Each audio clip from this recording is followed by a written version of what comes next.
salam sejahtera. Saya Muhammad Ikram bin Hassan 282-380 dan saya Mustafa Kamal bin Zakaria 282-406.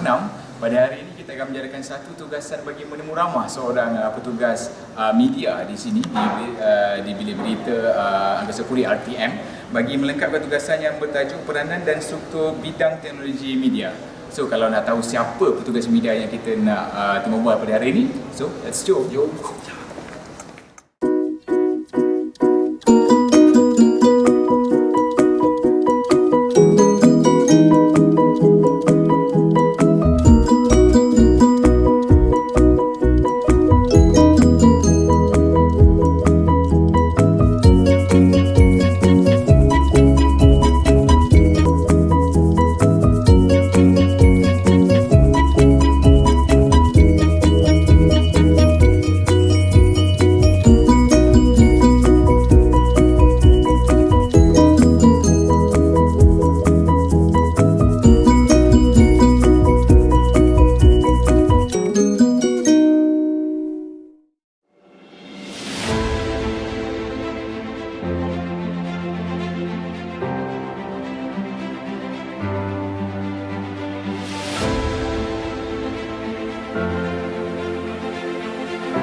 Baik, Assalamualaikum warahmatullahi wabarakatuh dan salam sejahtera. Saya Muhammad Ashraf bin Ishak, berumur 27 tahun, berasal daripada Segamat Johor.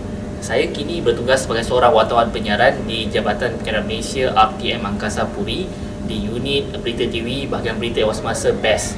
Saya mempunyai 4 orang adik-beradik dan kini tinggal di Kuala Lumpur. Untuk latar pendidikan saya sekolah rendah di Sekolah Kebangsaan Segamat Baru. Sebelum di peringkat menengah pula, saya bersekolah daripada tingkatan 1 hingga tingkatan 3 di SMK Seri Kenangan Segamat sebelum melanjutkan pelajaran untuk tingkatan 4 dan tingkatan 5 di Maktab Tentera Diraja.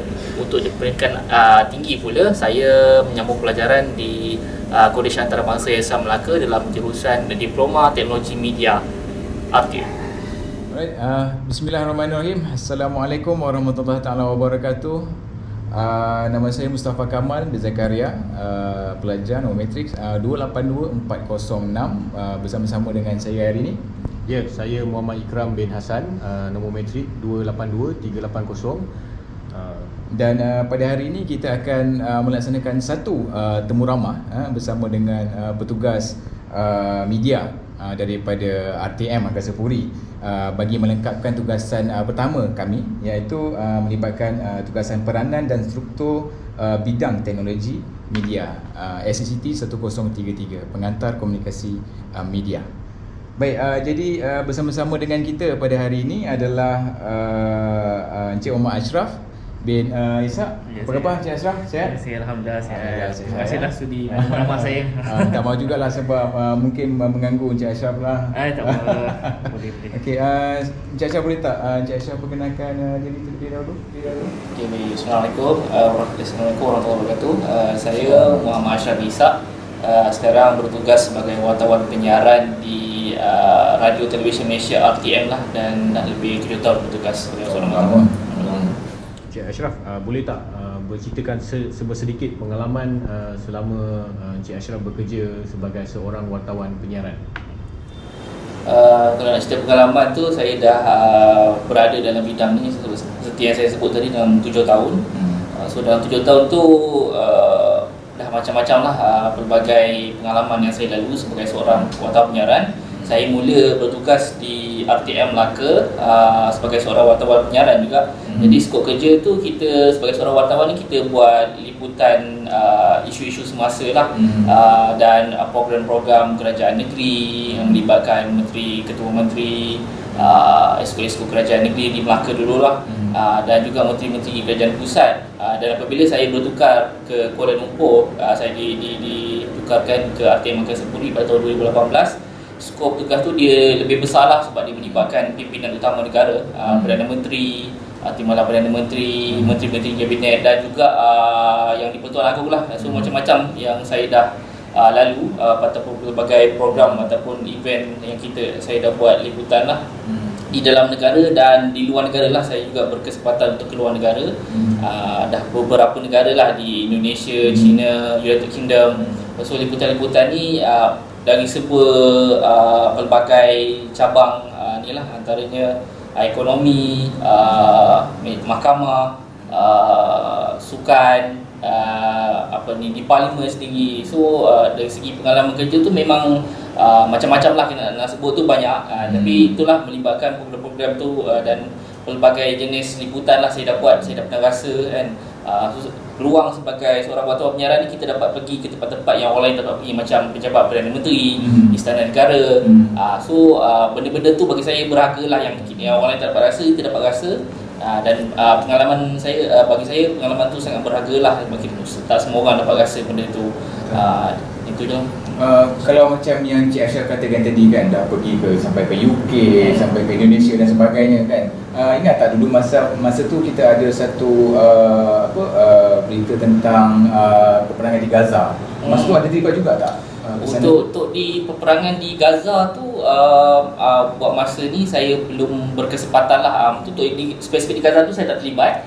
Tapi untuk macam misi kemanusiaan yang lain tu, saya ada pernah ditugaskan sebelum ini ke Palu, Indonesia. Sebelum tu, ketika itu di Palu tu berlaku tsunami, gempa bumi, dan saya ketika itu mengikuti TUDM untuk menghantar misi kemanusiaan kat situ. So daripada situ kita rasalah, walaupun kejap, dalam 5 hari jugalah. 5 hari. Saya ulang-alik pergi ke sana. Kita merasailah suasana dekat lokasi tu macam mana susulan gempa bumi itu. So itu antara, kalau cerita misi kemanusiaan ataupun yang menarik untuk itu, itulah dekat situ lah. Dengan menaiki pesawat TUDM. Betul, kita naik yang sangat berharga tu, saya rasa tak semua orang dapat tu. Sampai muak hari-hari naik. Sebab kita tak sebab tak duduk dekat masa tu, tak duduk dekat Palu. Saya duduk, kita di sebab masa tu masih dekat Palu tu, masih tak stabil lah kan. Jadi kami beralih daripada Labuan ke Palu setiap hari selama 5 hari.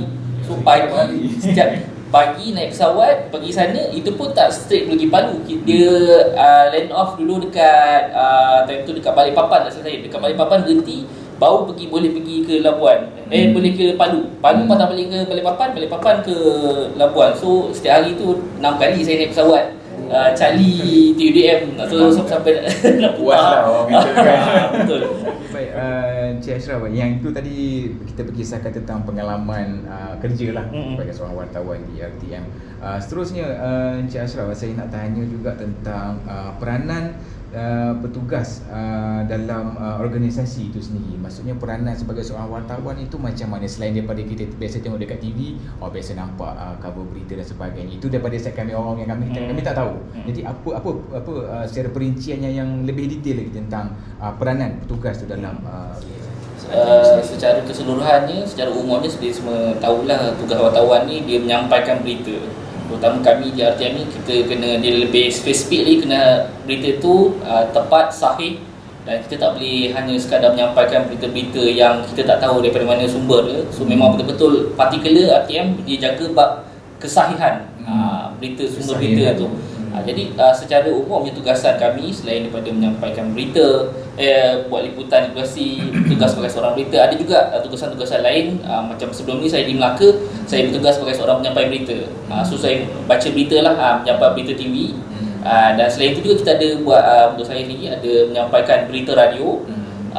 Dan selain itu juga kita ada buat penyelidikan lah, apa-apa bahan isu semasa tu untuk kita jadikan bahan-bahan berita untuk dimasukkan dalam semua platform media, terutama di RTM, di TV, radio dan media sosial lah. So semua media tu kita cater, kita provide informasi. Dan selain itu kalau macam jawatan nama spesifik jawatan saya dekat RTM ni penerbit rancangan. Penerbit rancangan. Wartawan penyiaran tu jawatan yang orang tahulah, tapi spesifik nama jawatan grade tu penerbit rancangan. Penerbit rancangan. So kalau bila sebut penerbit rancangan tu, tugas dia lagi besar lah sebenarnya. Dia menerbitkan berita-berita, selain berita, kandungan-kandungan program TV, program-program bentuk majalah, drama pun ada. Untuk skop penerbit rancangan lah. Tapi saya spesifik di RTM ni saya bertugas di unit berita TV, bawa bahagian berita ewas semasa, best. So memang ruang lingkup tu hanya spesifik kepada berita lah, tidak kepada drama ataupun majalah. Tu spesifik hanya kepada berita sajalah untuk tugasan saya di RTM Angkasa Puri. Cik Ashraf, apa sepanjang Cik Ashraf menjadi seorang wartawan ni, boleh tak Tuan Ashraf macam ceritakan perkakasan atau perisian aplikasi yang digunakan semasa menjalankan tugas. So kita faham hari ni pun dah macam-macam gadget yang keluar kan. Betul. Daripada kamera besar dulu, daripada yang kecil. So boleh tak Cik Ashraf ceritakan sedikit? Dari segi perkakasan ataupun perisian yang kami guna, apabila kami ke lokasi itu sudah tentu kami menggunakan kamera lah. Kamera tu kalau spesifik kami sekarang pakai jenis P2 nama tu, P2 Panasonic. Tidak silap jenama kamera yang digunakan tu lah. Itu untuk kami buat rakaman visual di lokasi, program-program dan sebagainya. So apabila balik ke Angkasa Puri, untuk kita proses bahan visual tu, dia akan ingest ataupun dia akan masukkan bahan liputan tu dalam satu sistem yang kami panggil sistem Octopus lah. Sistem Octopus ni dia satu sistem archive ataupun arsip bahan yang kita simpan semua biju-biju yang kita ambil daripada lokasi tu, kita akan simpan dalam tu lah. Dan kami untuk pemberita sendiri, kami buat setiap berita, skrip berita kami tulis tu dalam sistem Octopus tu lah ni. So sistem Octopus tu satu sistem data ataupun sistem data berita lah. So untuk apabila yang kita tengok dekat TV tu, skrip yang dibacakan oleh pembaca berita tu di-generate daripada Octopus tu masuk ke sistem. Untuk di studio tu ada nama sistem ni, saya tak pasti apa nama dia. Tapi yang akan keluar kat prompter tu daripada tu lah. Tapi secara keseluruhannya kita akan pakai di RTM lah. Dekat di media-media lain ada jenis-jenis lain, tapi untuk di RTM jenis perisian yang digunakan untuk masukkan bahan berita, visual semua jenis nama sistem tu sistem Octopus lah. Octopus. So menggunakan sistem tu. Selain daripada gunakan kamera macam saya sebutkan tadi, kalau kita on the spot, kadang-kadang kita bila di lokasi ni, walaupun kita tak bertugas, kadang-kadang ada bentuk-bentuk berita yang berlaku secara tiba-tiba di depan mata kita, ataupun benda tu menarik macam aksiden ataupun benda-benda yang berlaku secara spontan, kita ambil pakai sekarang lah. Untuk perkembangan teknologi sekarang kita gunakan telefon bimbit je. So istilah untuk tu kita sebut sebagai mobile journalism ataupun mojo. So mojo tu apabila seorang pengamal media ataupun wartawan tu buat liputan hanya menggunakan telefon bimbit dia sendirilah. So dia record, dia edit semua pakai phone. So kalau kata dia rekod pakai handphone tu, adakah dia akan rekod sambil tu dia akan bercakap ke? Ada juga. Itu dia ada jenis yang kita buat record terlebih dahulu, dan kalau macam yang cakap terus tu mungkin jenis yang lintah langsung ataupun live lah, macam live Facebook, media sosial dia lebih sesuai macam tu. Tapi untuk tujuan siaran berita ni kita akan record lah. Kita akan record dan kita boleh edit balik lah mana visual yang sesuai kita pakai. Dan kita ikut setting tu pun kita ikut setting memenuhi spesifik kriteria yang boleh keluar TV lah. Kena full HD, kena tak boleh secara terus, kena melintang. So benda-benda tu video-video yang sembarangan yang boleh pakai, tapi kita cuba ikut keperluan siaran TV. Kalau itu dari segi kamera. Kalau macam dari segi macam mikrofon pula, ada setengah model ke ataupun ada yang sesuai, yang perlu nak dipakai. Untuk spesifik jenama tu saya tak pastilah nama jenama apa mikrofon, tapi keperluan tu adalah untuk dapatkan audio yang cantik, jelas, kena guna mikrofon lah. Kita tak guna mikrofon yang dekat kamera, memang ada mikrofon khas. So benda-benda tu dan tambahan mungkin lighting, lampu, benda-benda tu melihat kepada suasana tu. Kalau macam waktu malam pergi operasi contohnya, liputan operasi, so kena ada lampu di attach dengan kamera tu lah. Benda-benda tambahan tu ada kita pakai mikrofon, lampu, lain-lain.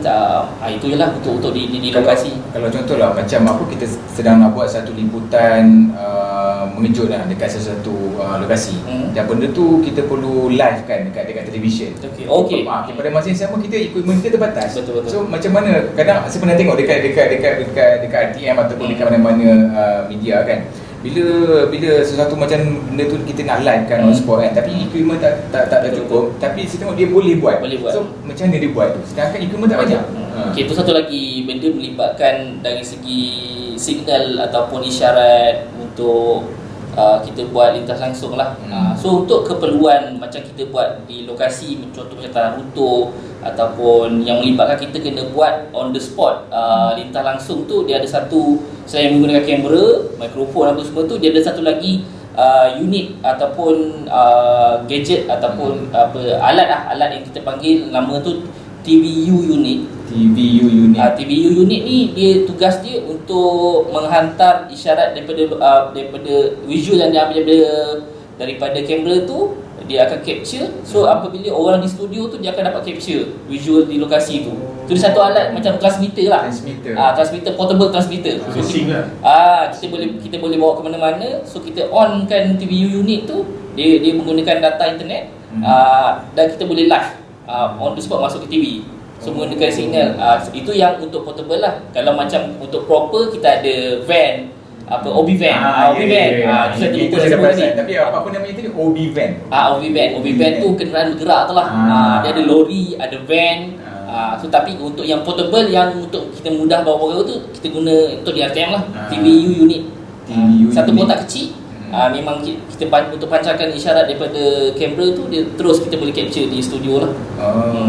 Gitu. Okey, Cik Ashraf, macam Cik Ashraf cakap tadi, apabila keluar di lapangan kan, Cik Ashraf akan keluar bersorangan ataupun dengan partner. Maksudnya Cik Ashraf adalah cameraman, Cik Ashraf adalah juga wartawan, atau dalam masa sama perlu keluar berdua bersama dengan seorang lagi cameraman yang maksudnya dia profesional lah, cameraman profesional yang akan shoot Cik Ashraf. Untuk keperluan liputan secara kebiasaannya, SOP RTM, keluar membuat liputan akan ada 4 orang akan pergi. 4 orang kru akan terlibat.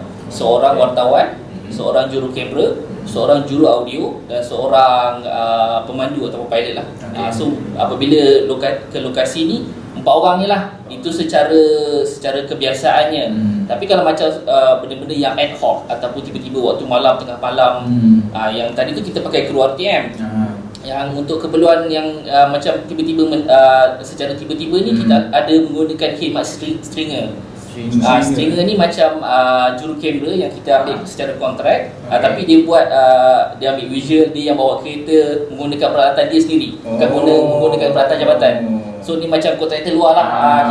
Kita ambil kontrak dia, tapi untuk outsource lah. Boleh saya cakap outsource ke? Nak sebut outsource pun dia kerja dengan RTM juga sebenarnya. Dia kontrak dengan RTM. Dia kontrak dengan RTM cuma untuk keperluan-keperluan macam tu lah. Kalau macam tu, reporter dengan juru kamera je. Dia tak ada tim lengkap macam tadi tu. Macam tadi tu untuk yang rasmi punya lah. Tapi macam ad hoc macam tu, dia ada juga yang berdua. Dan apabila yang macam saya sebut tadi, Mojo tu yang reporter buat reporting, reporter juga yang ambil shoot video, reporter juga yang edit. Itu jadi Mojo tu pernah saya buat lah sebelum ni. Macam liputan ke luar negara tu, dia nak kurangkan ni, jadi seorang petugas saja dia hantar. So saya macam saya ke China, ke Indonesia 2 kali, ada 2-3 kali lah. Saya buat semua lah. Saya shoot video, saya yang tanya soalan, saya pegang mic, saya yang edit. Semua sekali. One man show. Atau pernah lah. Macam tu juga. Okey. Menarik. Kalau nak sembang pasal 7 tahun pengalaman Cik Ashraf ni, kata sampai esok pun tak habis lah tu. Alright, so kita teruskan dengan soalan kita yang seterusnya lah. Kita minta Encik Ashraf kita untuk mungkin kongsikan sedikit tentang mungkin cabaran sebagai seorang wartawan itu untuk dalam dia menjalankan tugas sendiri. Cabaran dalam 7 tahun ni banyaklah, mengenai cerita yang tadi tak habis kan. Tapi memang pelbagai yang kita hadap, sebab kita tak hadap benda yang sama setiap hari. Kita akan jumpa benda yang baru, kita akan jumpa macam-macam kerenah orang. Sebab kita program ni bukan benda yang sama. Kadang-kadang program hari ni liputan di mahkamah, besok di liputan sukan, lusa liputan politik. So pelbagai lah dia punya spektrum tu, macam-macam orang kita jumpa. Dari segi cabaran tu macam-macam cabaran lah. Contohnya cabaran untuk mendapatkan sumber berita yang sahih. So untuk mendapatkan spokesperson ataupun orang yang boleh cakap yang ada authority. So kadang-kadang pihak yang berautoriti tu mungkin tak ada maklumat ataupun tak nak bagi kerjasama kita. So halangan-halangan tu yang kita kena tempuh. Dan selain tu di lokasi, selain itu kadang-kadang contoh untuk kita buat live tu kadang-kadang tak ada signal di lokasi. Tempat yang kita cari tu tak jumpa. Benda-benda tu dan selalu kalau cabaran yang lain macam masalah teknikal pernah berlaku tak? Pernah. Tak berfungsi kamera. Itu kadang-kadang berlaku lah. Ada pernah sekali tu saya buat liputan lintas langsung, kamera tu bergabus. Daripada awal jelas, kelam-kelam hilang, putih visual tu. Tu pernah berlaku lah, pernah on air. Pernah tengah live lah. Tengah live. Baru cakap 5 minit, orang dah suruh habiskan ayat. Kenapa? Rupanya kamera tu bergabus. So tu technical issue lah. Kalau cabaran-cabaran lain. So kalau jadi macam tu maksudnya kena ganti balik ke? Kena studio akan suruh habiskan ayat sebab kita dah on air. Benda dah orang nampak. So memang kena stop terus stop lah time tu, kena mati cepat-cepat lintas langsung tu. So benda tu lah. Itu dari segi teknikal lah. Dari segi berhadapan dengan manusia ni macam-macam kerenah lah. Kita nak berhadapan dengan manusia kerenah pihak kadang-kadang penganjur tu ada dia punya kekangan-kekangan. Mula panggil untuk buat liputan, bila sampai sana kata tak boleh buat liputan pula. So benda-benda yang macam tu kita kena hadap lah. Dan pelbagai lah cabaran-cabaran lain yang kalau boleh saya kongsi, itu antaranya lah. So berdasarkan cabaran yang Encik Ashraf lalui lah selama 7 tahun tu, mesti adalah sedikit pengalaman kan, kata manis pahit semasa menjalankan tugas. Boleh tak Encik Ashraf ceritakan sedikit pengalaman manis dan pahit tu? Kenangan, kalau kenangan manis lah, kita cerita kenangan manis dulu lah. Kenangan manis ni banyak lah juga kan. Macam saya sebut tadi, bila bertugas sebagai seorang wartawan ni, peluang kita untuk pergi tempat-tempat yang orang lain tak pernah pergi. Siapa sangka kita boleh masuk Istana Negara, jumpa dengan Agong, berborak dengan Agong, pejabat Perdana Menteri, tempat-tempat yang orang lain tak pernah terfikir dah sampai, kita sampai. Macam saya, kita dah dapat masuk Istana Negara, pejabat Perdana Menteri, dan peluang untuk ke luar negara lah. So benda kita kalau nak pakai duit sendiri tu memang tak mampu lah. Tapi dengan benda-benda yang macam tu kita dapat rasa. Dapat pergi, saya yang ke United Kingdom tu saya ikut yang di Pertuan Agong, liputan bersama yang di Pertuan Agong. So benda-benda tu kita rasa di luar negara dan tetamu-tetamu VIP.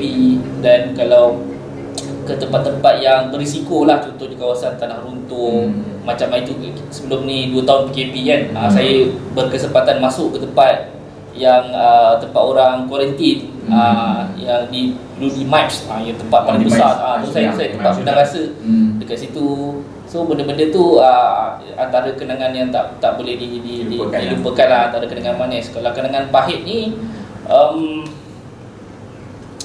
kenangan pahit kenangan pahit tu adalah macam saya sebut tadi, kita pergi event, kita kena halau.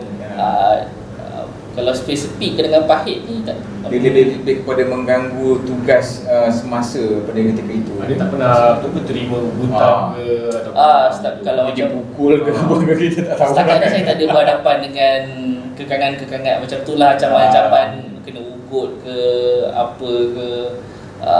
So far tak ada lah, so far okey, sebab kita masih RTM ni kurang sikit lah. Kalau macam media-media lain tu mungkin banyak juga dapat ancaman lah kan, media-media alternatif ni. Tapi untuk saya spesifik, kenangan pahit tu kalau nak recap balik, kalau nak kata orang lain mungkin sebut kenangan pahit, tapi kita rasa macam benda tu biasa, tiap hari kita lalu. So tak ada apa sangat lah. Tapi macam yang tadi, kenangan yang tak boleh lupa, saya nak cerita satu. Yang kebetulan masa saya tu, saya buat liputan di Palu. Time tu kami baru sampai daripada naik helikopter pesawat Charlie, landed, dan kami ada waktu tu, dalam waktu yang pendek saja, dalam setengah jam untuk turun daripada kapal terbang tu, berlari ke airport untuk kita dapatkan bahan berita. Sebab dalam tempoh singkat tu kami berlari lah sebab kat airport time tu penuh dengan orang. Penuh dengan orang yang nak keluar daripada Palu. Semua nak keluar nak naik kapal terbang. So dah memang penuh dengan orang. So kami pergi interview. Dalam sibuk-sibuk shoot video interview tu, kami tak perasan kapal terbang tu nak berlepas. Kapal terbang yang naik kami cali tu dah nak berlepas. Sebab apa? Sebab kapal tu pintu semua dah tutup, kipas dah berpusing. So cameraman saya perasan dulu, cakap, kapal terbang nak berlepas tu. Kami memang kelang kabut lah daripada, dah lah jauh daripada tempat dia terbang tu. Dengan kami ke airport tu ada juga dalam 200-300 meter. Jauh. So kami berlari. Tak pernah ada buat orang berlari dekat landasan landasan kapal terbang. Tahan kereta api, tahan kapal terbang macam tambas. Tapi berhenti tak? Sebab dia bau kipas pusing, so dia tak bergerak lagi lah. Tu saya rasa antara pengalaman yang tak boleh dilupakan jugalah. Pada saya pengalaman tu pengalaman yang belum jadi pahit. Kalau dah tinggal tu boleh jadi pahit. Betul je. Itulah kalau pahit ni nak recap balik, tak ingat lah apa, tapi ada lah, tapi tak benda tu mungkin bagi kami sebagai seorang wartawan benda biasa lah. Kena tunggu, lalu event start lambat, benda tu lah biasa, kena tunggu, benda macam tu lah. Lebih kepada cabaran. Cabaran. Nak kata pahit betul, pahit spesifik saya rasa tak ada kot. Sebagai seorang wartawan. Akhir sekali lah, Encik Ashraf, mungkin Encik Ashraf boleh kongsikan kepada kami tentang harapan terhadap berjaya masa hadapan Encik Ashraf ni sebagai seorang wartawan yang harapan saya sebagai seorang wartawan ni sudah tentu saya nak career saya ni mungkin lebih maju lah. Dari segi mungkin sebab saya dari segi perjawatan lah, kena cerita perjawatan di RTM ni hanya saya sebagai penerbit rancangan B19. Jadi kalau untuk wartawan ni dia paling kurang kena B29 ataupun B41. Jadi kalau kehadapan tu saya mengharapkan satu dapat meningkatkan saya punya jawatan tu lah kan.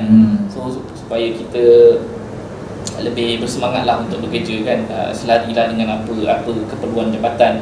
So kita nak lebih majukan diri kita dan lebih liputan ataupun khidmat ataupun apa yang tugasan yang kita buat tu lebih cemerlang lah lepas ni, lebih baik, lebih cepat kita buat suatu benda, lebih cemerlang. Benda-benda tu saya ingat mutu kerja tu saya nak tingkatkan sebab sekarang nak lebih ke depan lagi. Dari segi jawatan tadi tu lah nak ditingkatkan, kalau boleh dapat ditingkatkan lagi lah ke mudah-mudahan insya-Allah. So nampaknya di situ saja sesi temu ramah kita bersama petugas media kita pada hari ini, iaitu Encik Ashraf Ishak, wartawan daripada RTM. Itu saja daripada kami. Saya Mustafa Kamal, Zakaria 282406. Saya Muhammad Ikram bin Hasan 282380. Dan petugas media kami, saya Muhammad Ashraf bin Ishak 282341. Ya, itu saja. Wabillahi taufiq wal hidayah. Assalamualaikum warahmatullahi taala wabarakatuh.